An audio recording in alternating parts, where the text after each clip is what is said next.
So do a git pull and then step into code. Simple UDP echo. And then do a make clean and a make all. And I've added the program that Donahue talks about in chapter 3. It's called getAtterInfo. Basically, it just exercises the system called getAtterInfo. So, for example, if you were to run it, it takes two parameters, a name and a service. So just go ahead and do something like google.com. And the service we'll just call HTTP. And somebody tell me what you see.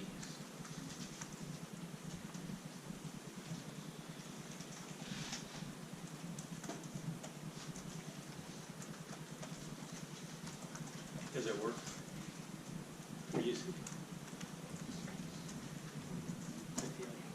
Okay, so like how many IP4 addresses? 6. And how many IP6? Okay. Okay, so basically this program is very similar to several other tools that are out there that provide sort of a front end or a user interface to the DNS system, the domain naming system.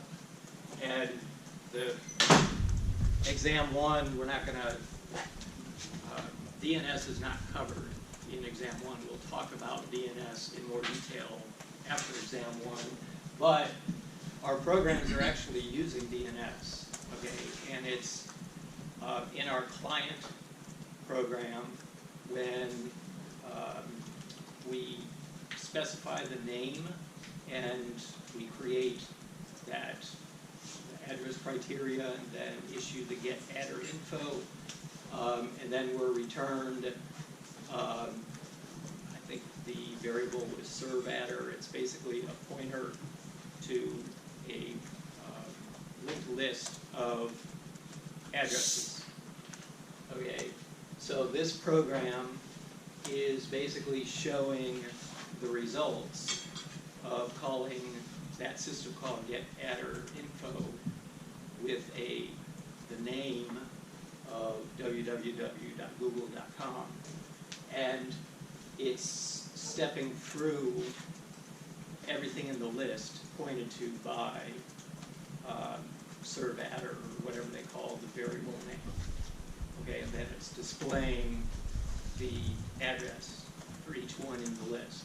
So it sounds like there's 4 or so. How many IPv4? 6 IPv4 addresses and 1 IPv6. One IPv4, 1 IPv6. Okay, so a couple questions. So why would there be multiple IPv4 addresses returned?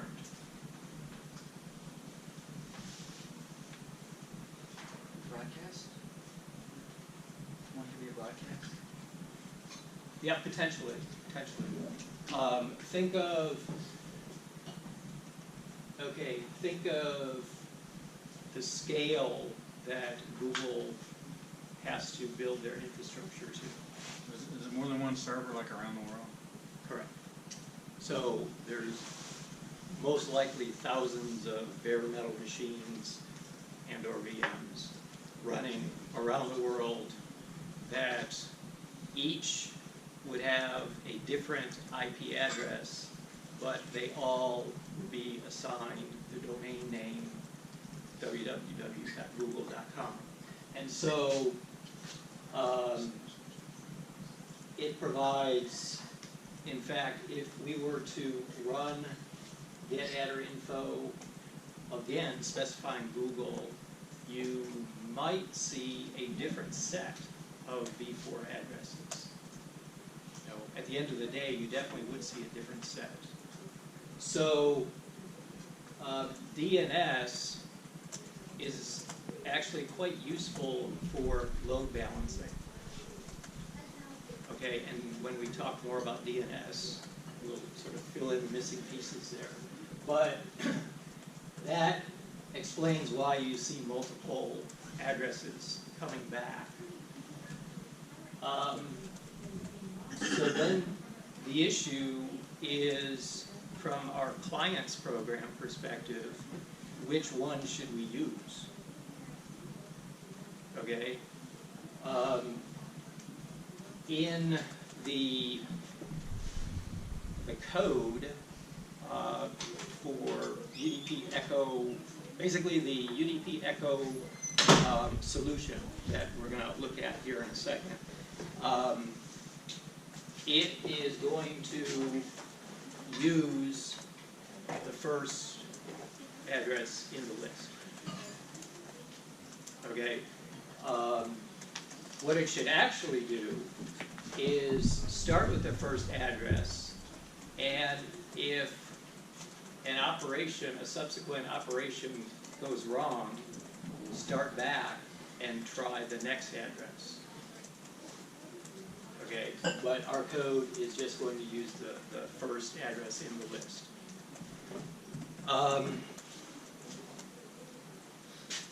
Okay, so just so that we're introduced to other sort of front-end utility programs that we'll use to interact with the domain naming system, there's Host, which is a program that's been around for decades, and there's a slightly newer one called Dig.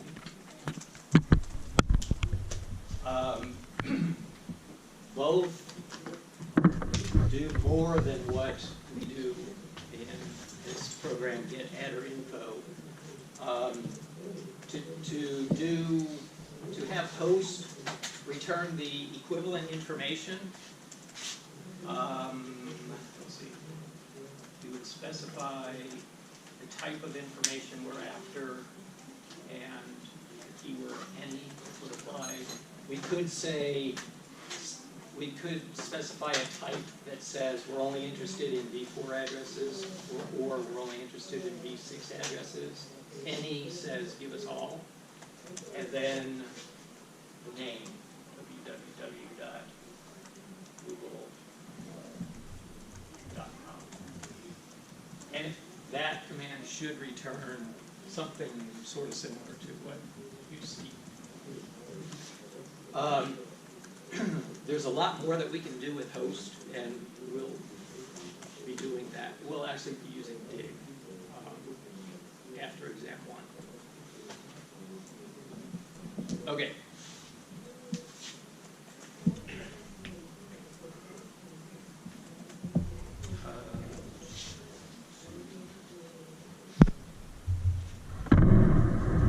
To finish up this,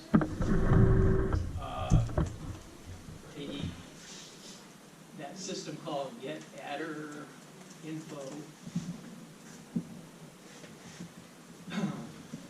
for 30 plus years we didn't use this. It's a fairly new call. What you're likely still to bump into in sockets code is basically the older version of this, which is called the Get Host by Name.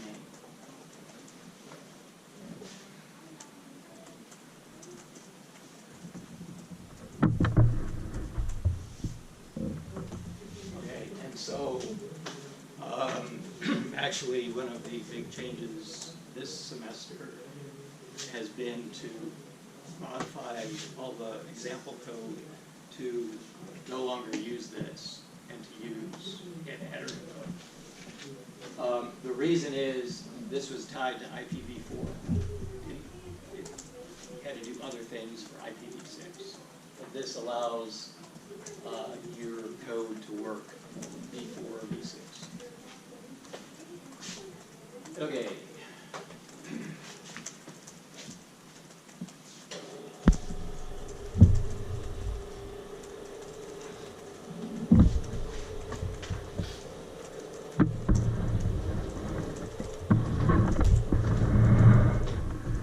So I think I put together about 150 exam questions and answers this week. It was quite a weekend. All right, so let's start slowly here. First of all, I think we have a whole bunch. All right, so between now and exam 1, which has been moved back to Monday, the 10th, our goal is to understand all the stuff that I put up there. Yes. Sorry, is the study session still happening this evening? Yes. Okay. Yeah, thank you. So we will have a study session tonight, 7 till 9, room 110B, and we'll most likely have, I was going to say we'll most likely have another one Monday night, following Monday. But that would be after these. So that would make no sense. So the study session is tonight. So basically, what I've done is, I've told you roughly what the exam is going to look like, right? There's section 1, which is multiple choice, multiple blank type questions. That'll be, I'm guessing, about 40% of the test. Section 2, there'll be a couple of numeric problems. Okay. Section 3 will be, you'll be looking at snippets of code from any of the code that we've looked at that's in JIT. You're definitely going to see code that is from the solution for question 3 that's been posted, and that code is in simple UDP echo solution. Okay, we're going to look at that in a second. So this document is basically just a bunch of questions that I will pull from to create section 1 of the exam. And I purposely didn't put in the solutions here, so we'll work on it. Any question, if you need help, if you want a solution, if you want to confirm a solution, we'll give it to you. Okay, you just have to ask. So that's a purpose of tonight's study session, and at my office hours Thursday, anytime after class.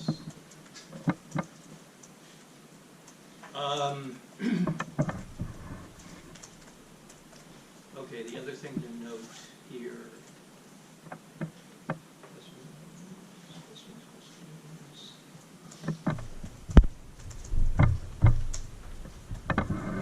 Okay, so in the Kuros text, at the end of the chapter, there's review questions, and then there's actual problems or questions. So some of the review questions are pretty helpful, I think, and I tried to list the ones that are good. And I've posted the solution to all of the review questions. Okay, so that is this PDF here. And I think I had to cut and paste from a document or a big Word document that had a whole bunch of stuff. And so I just have chapter 1 through 3, but just assume that you'll have access to the answers to the review questions in the text. 2.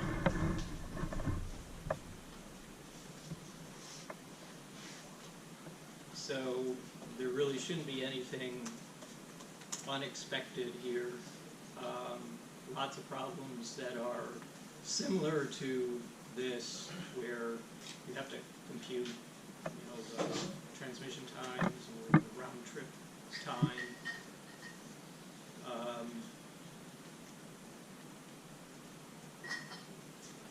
And then somewhere here, there will be questions related to addressing.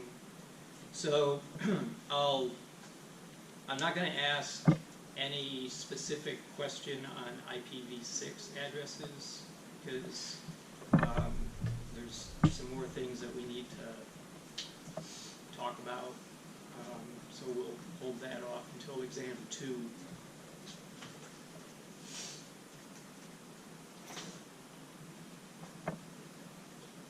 Okay, so that's, you can expect probably a couple, maybe 2 questions pulled from this section 2.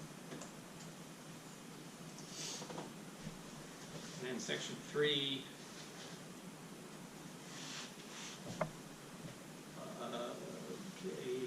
okay, basically I just went through each of the code, the programs that we've touched.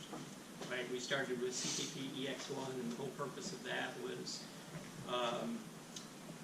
to learn about timing, right? How do you get time?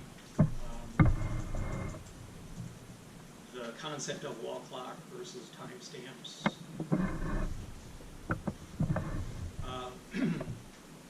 Ask any questions? Oh yeah, so there's 3 questions related to that code there.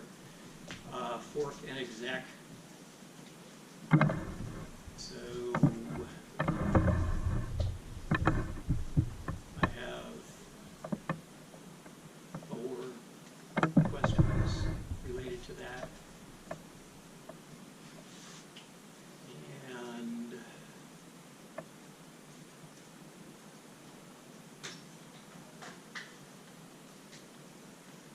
okay.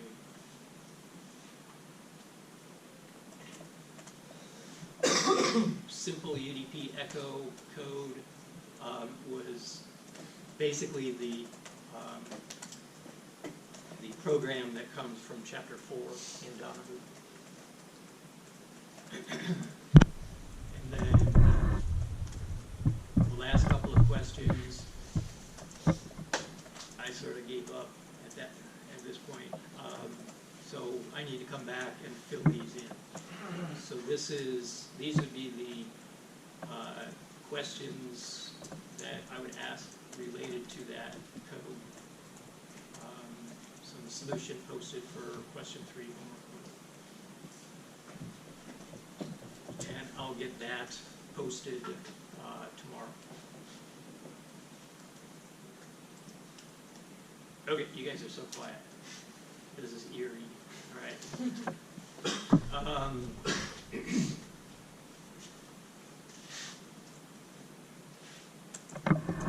So we're just going to jump into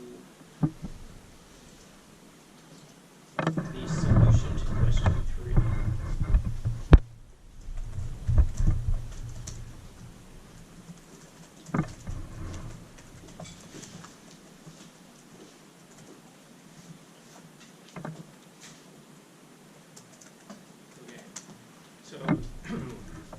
Your repo should look something like this at this point. A couple of these we haven't looked at, like these. Don't worry about. We're actually going to look at them later. CpEx1 used code from CP code. I don't think we did things with this yet, so don't worry about this. This contains all of the Donahue example code that's in digital. Donahue simple UDP, I believe, is identical to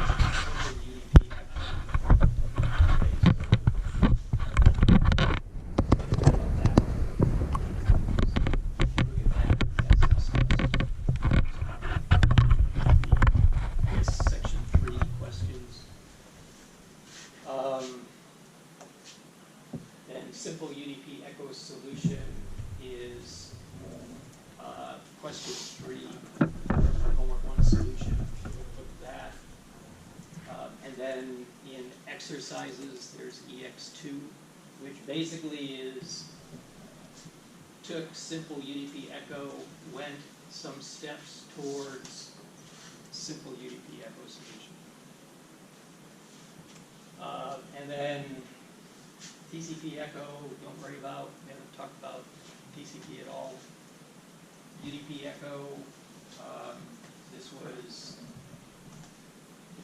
a fully functional echo program, just like this, but it was sort of old code, not very clean.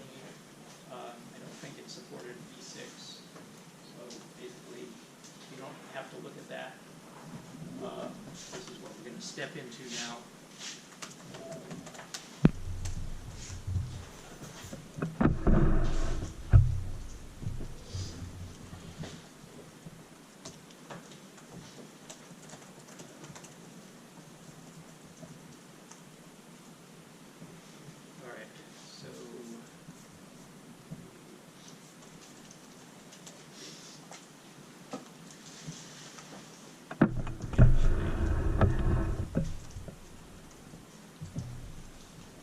Started on a different machine.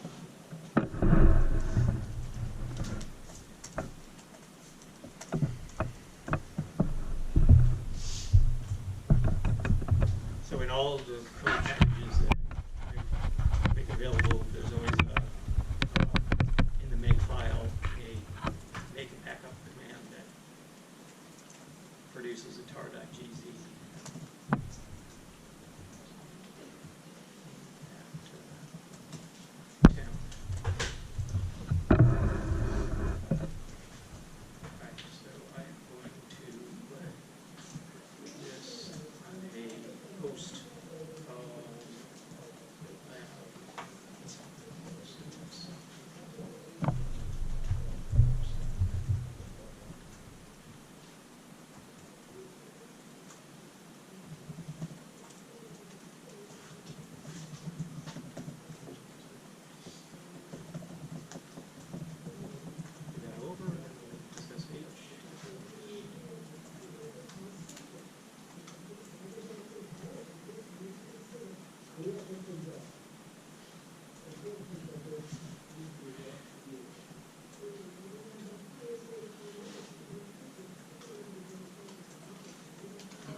Gosh, they just listen to the Ruby.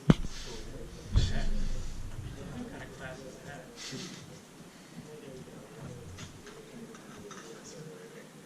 Yeah, movies.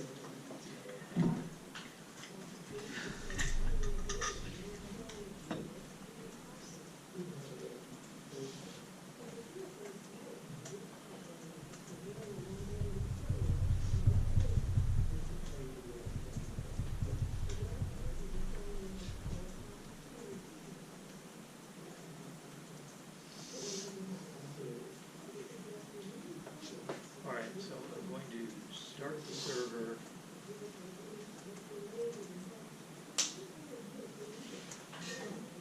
I'll just to do something different today. I'll use port 6000.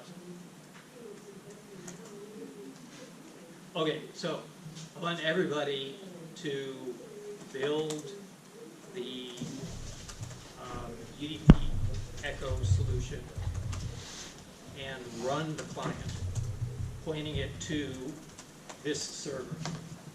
NetLab courses.computing.clemson.edu.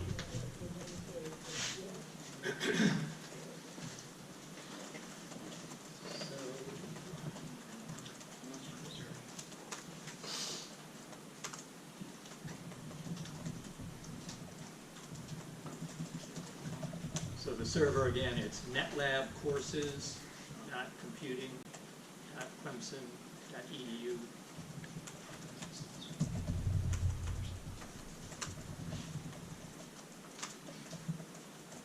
Okay, and the client program, so someone's there. So the server is going to, each iteration, so every message that it receives, it's going to connect. And the information it's showing is the current wall clock time, the amount of data, so 1,000 bytes. 40 and 8. Okay, so it keeps track of the highest sequence number that it sees, and it keeps track of, so 40 must be the highest sequence number that is seen. So in other words, the sort of the output that we see here is going to look a little weird because there's multiple sessions, right, being handled by the same server.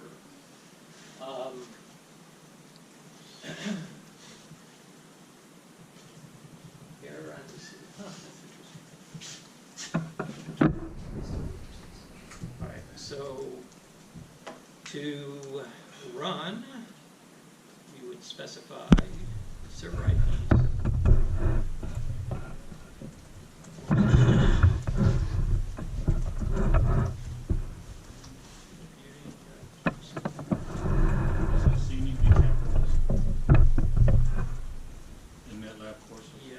We'll see if this works. I don't think it does.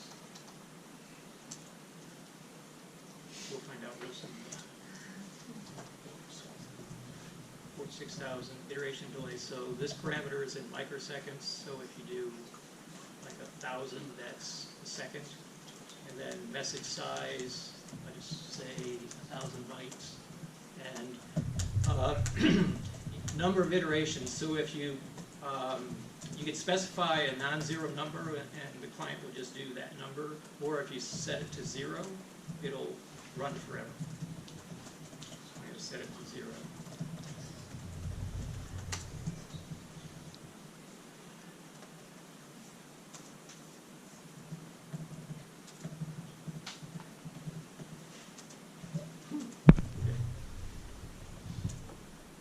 Things are very active here. So each iteration, the client is showing the wall clock time at the time that it receives the reply. This is the RTT sample that it just computed. And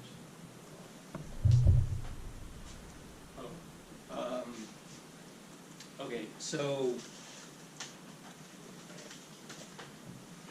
this is a single RTT sample based on the time prior to the send to and time after the receive from. This next field is, it's basically a moving average of the most, based on the most recent RTT samples. Okay, so at the end of the program, when we do a Control C, it's going to compute the RTT average based on the number of samples that it acquired. And that's one method to obtain an estimate of a mean. This technique is a method that allows your program to, if it needed it, if it needed a smoothed RTT sample, so it might be making a decision based on the most recent RTT. And RTT can have extreme variation. So the majority, the median of the samples might be, right around some 0.005, but every now and then you'll get something 3 orders of magnitude higher. Okay, and so having a value of that RTT sample that's smooth can be helpful. And the last two columns are probably the highest sequence number sent and the number sent. And so they should always be the same.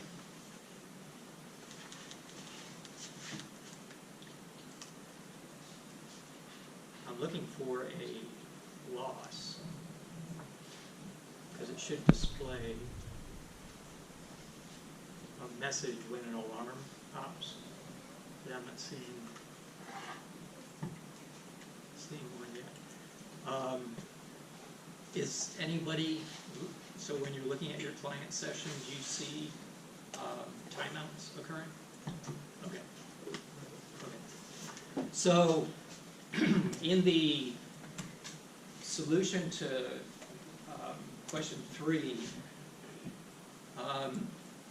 so pay attention to the results, the example results that I put in there. So it demonstrates the client seeing packet loss, but the server not seeing packet loss. And that's because the client code, I kept the code that Donahue had, which basically did a retransmission. So if the alarm pops, it'll retransmit that same message with the same sequence number, and it'll try it 5 times. Okay, and after that, that's when we would register that's when the server would see a loss. Does that make sense?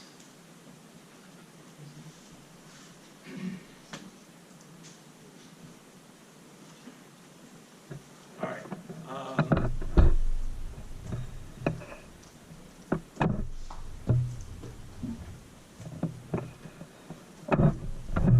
So I probably just killed all your clients. All right. The server summary stats. Oh, these are crazy.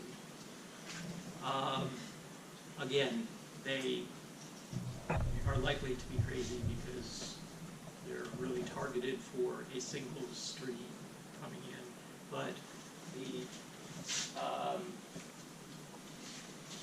look at the write-up in the homework solution and also at the code to see exactly what these are doing. But basically, it's the wall clock time, the duration that the server has been active. This is basically always going to be 0. It's sort of a placeholder. It is for the server's observed one-way delay times. Okay, that's something that we'll be talking about next after exam 1.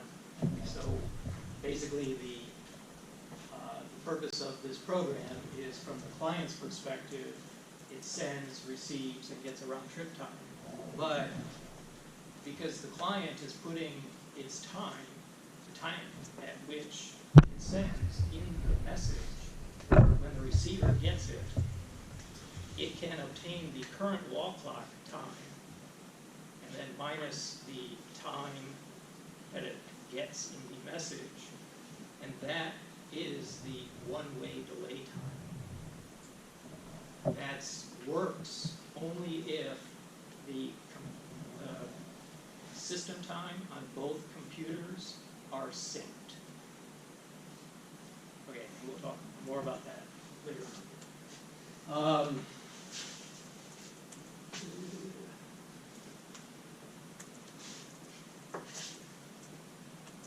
Okay, I think this is the loss rate, and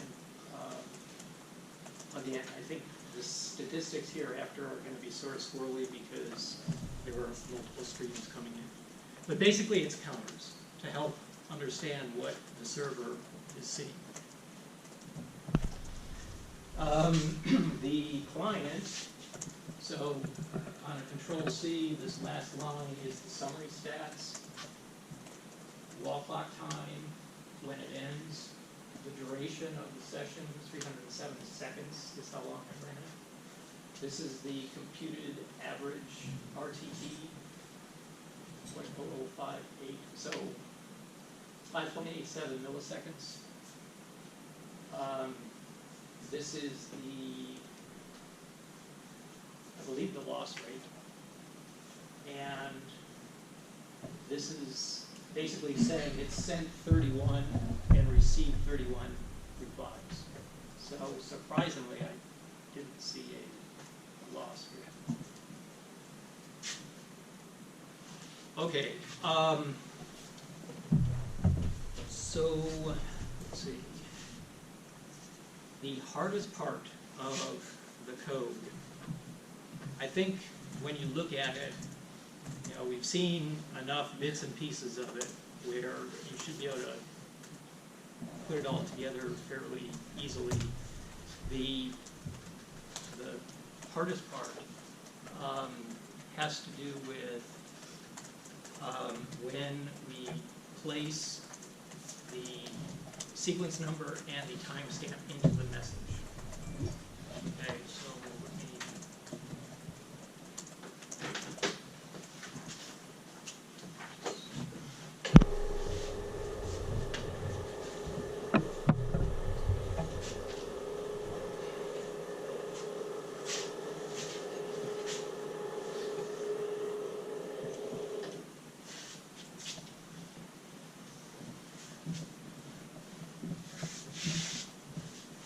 So it doesn't matter if I'm going through this discussion with a class like 360 or a higher level undergrad class or a grad class.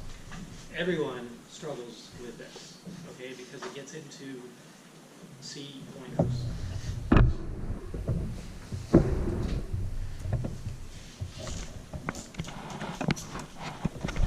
So we'll look at the client. Okay, and client, it mallocs buffers. One is called the TX buffer. The other is the RX buffer.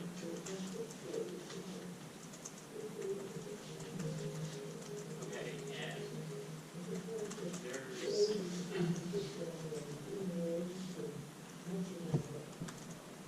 a while loop. So as long as the loop flag is true, it's going to do an iteration. And okay, so we know that an iteration basically involves a send to, and a part of the data or parameters is going to be a pointer to the TX buffer and the size of data, so that would be message size.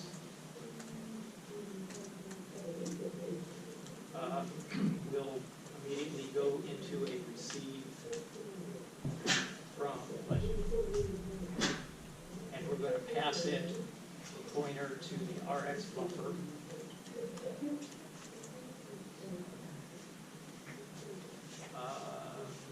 And we probably have to tell it message size is the maximum amount of data we want. Okay.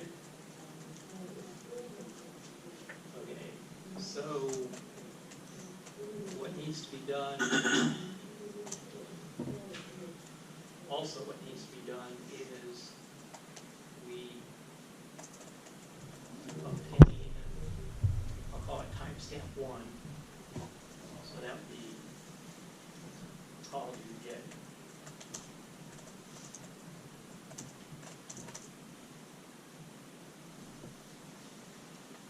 Timestamp, the double, it's something like that, right? So this is our first timestamp. Then after the receive from, we get PS2 is going to be another timestamp.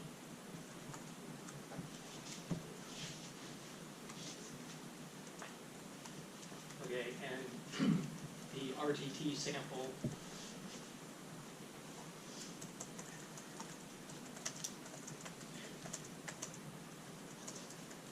is going to be TS2 minus TS1. And I know I write like a kindergartner, so down on the bottom here, timestamp 2 equals the result, the output of get timestamp D, a function located in utils.c. RTT sample is going to be just subtract TS2 and TS1. Okay, so that gives us our timestamp. The other thing that needs to be done is we need to update, we'll call it the header. Okay, so if we look at exactly what is being sent, so let's say that we've specified a message size of 1,000 bytes. Okay, so that means that this is 1,000 bytes.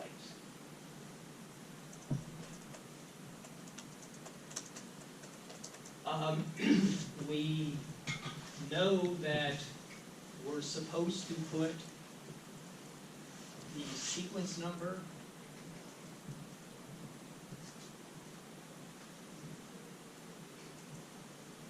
and the time at which just before the send to. So I'm actually going to point out that we do another call.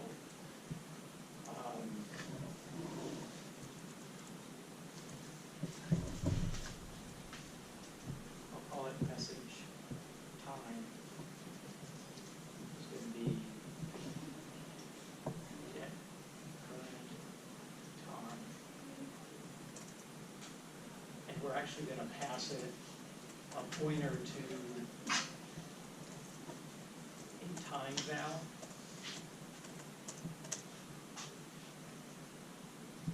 Okay, so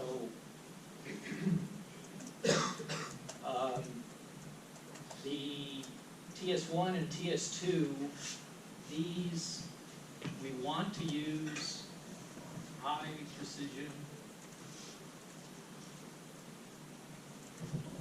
timestamps. So this routine is going to call clock get time and specify clock type of clock underscore monotonic underscore raw.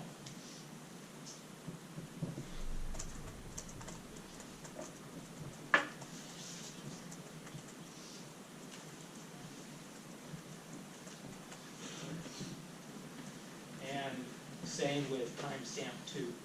So we get a very precise timestamp. Yeah. I think I'm understanding this wrong, or either I was right. Is the TX buffer and the RX buffer, are they in the same memory address? No. So I've done 2 mallocs. Okay, so they're not in the same memory address. Okay. You actually could use a single buffer if you wanted to. That's what I was gonna ask. Yeah. And the server actually uses a single buffer.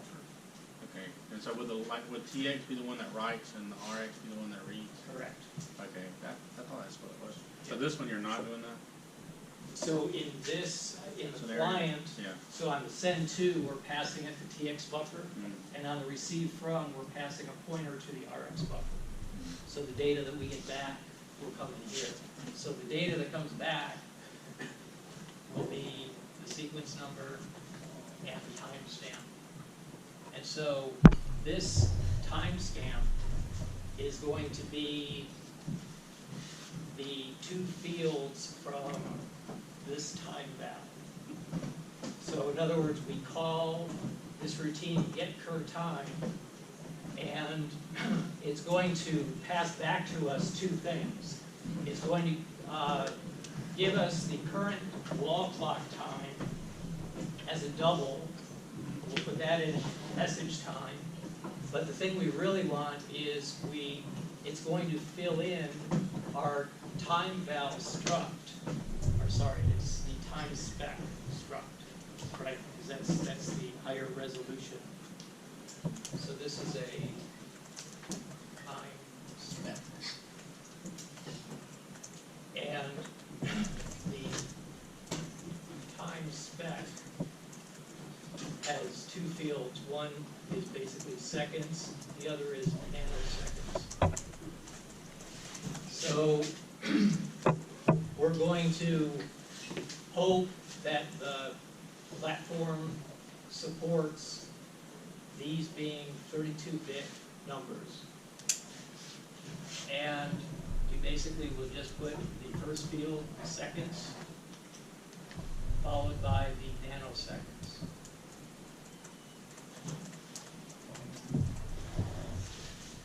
Okay, and so let's take a quick look at the code. I'll totally confuse you, and we'll come back next time, and we'll see if we can deal with it.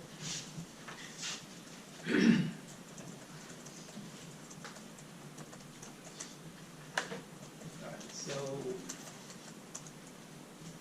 TX buffer. So we're in main, and I'm allocating pointers, TX buffer and RX buffer. Okay, notice TX int pointer and RX int pointer. Okay, so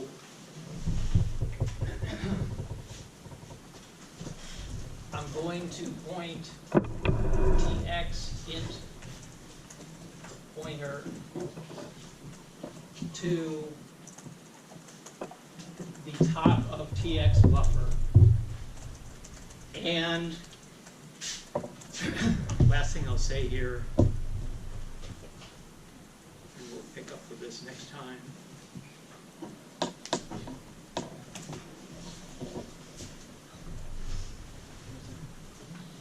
So I've created a struct called a message header, which contains the two pieces of information that we want.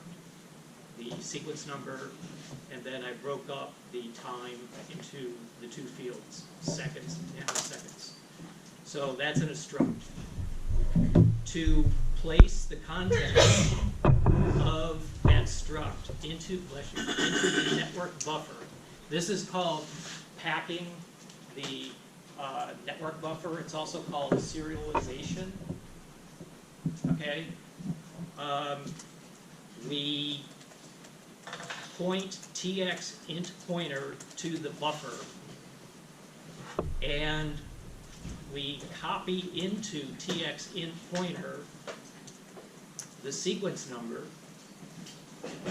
and notice H2 network long, making sure that it's in byte order. And then, so we're incrementing the pointer each time we copy. It's an int pointer, so it knows to go go 4 octets down. And so then the time sent seconds, which also is a 32-bit number, is going to be put in the next 4 octets. And the last write gets the nanosecond field. So this is the magic of C, right? Because that buffer, I mean, we can deal with it as a bunch of characters. Here we're just for the purposes of placing these first 3 fields, we're treating that buffer as basically an array of ints. And this is to allow us to move an integer into that buffer. Okay, I've succeeded in